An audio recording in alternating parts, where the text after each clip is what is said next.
Pascal Raymond, Manon Raymond, merci de prendre ce moment-là. Qu'est-ce que ça vous fait de vous retrouver là, côte à côte, dans le cadre d'un repêchage à LPHF, les deux, vous travaillez pour des équipes ennemies en quelque sorte? Ah non? Bien, c'est certain que c'est le fun, puis c'est drôle qu'on va jouer un contre l'autre, puis on se prépare les deux pour notre équipe, mais on se parle pareil de toutes sortes de choses, puis il y a toujours une compétition, peu importe dans quoi qu'on faisait quand on était jeune, fait que même si on supporte les deux dans ce qu'on va faire, je pense qu'on va avoir un petit peu de compétition quand on va jouer un contre l'autre. C'est le fun ce qui nous arrive, là, quand j'ai su la nouvelle, puis Manon a su la nouvelle. Les deux, on est dans une équipe séparée. Fait que là, c'est le fun, mais là, c'est rendu quand on a affaire à se parler au téléphone, on parle le moins possible de hockey, mais on va essayer de garder nos petits secrets à nous autres. Même. Comment ça s'est fait, ce processus-là? Parce que dans le fond, vous étiez peut-être en même temps dans un processus d'essayer d'avoir une job. Manon elle a eu, en tout cas, ça a été annoncé avant. Est-ce que vous saviez que les deux étiez dans un processus et que vous vouliez potentiellement travailler dans cette ligue-là?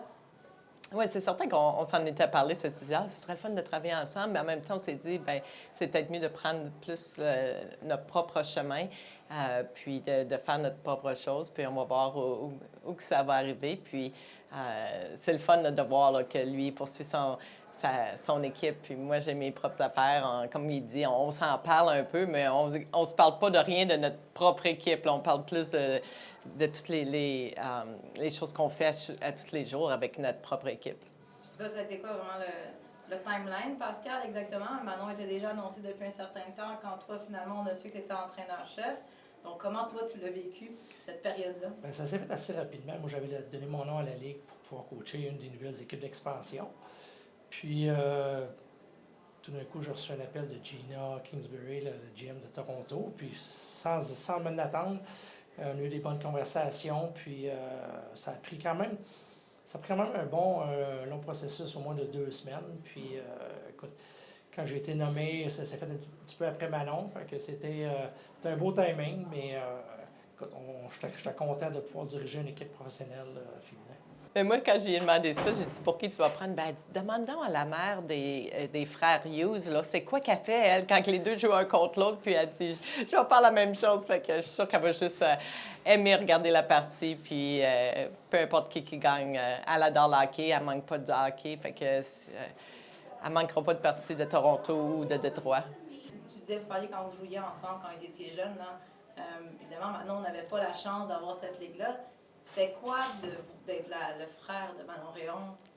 Ben écoute, c'est pas comme tu compétitionnes contre ton frère. C'était ce qui s'est passé avec Manon dans sa carrière, c'était extraordinaire. C'était pas une compétition aucunement. Puis ce qui est arrivé, c'est quelque chose que j'ai vécu très bien de mon bord, mais c'est comme aujourd'hui quand la foule a crié puis qu'elle est arrivée sur la scène. Écoute, j'ai eu des petites émotions parce que je trouve ça le fun pour elle.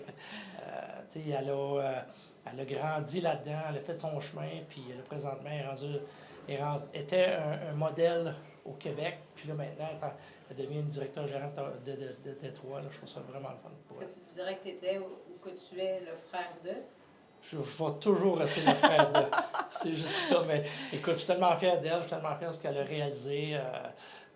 Il n'y a aucune jalousie entre nous deux, puis j'ai réussi à avoir ma carrière de mon côté, mais je vais toujours rester le frère d'elle. Bien, moi, c'est la même chose. J'ai toujours suivi sa carrière. Je me souviens, dans le temps, nous autres, on n'avait pas les téléphones. Il fallait regarder dans les journaux s'il y avait eu des points. Après chacune de ses parties, je regardais pour être sûr s'il y avait eu des points. Puis je l'ai suivi beaucoup. De toutes les équipes de la Ligue nationale qui a joué, bien, je prenais pour cette équipe-là.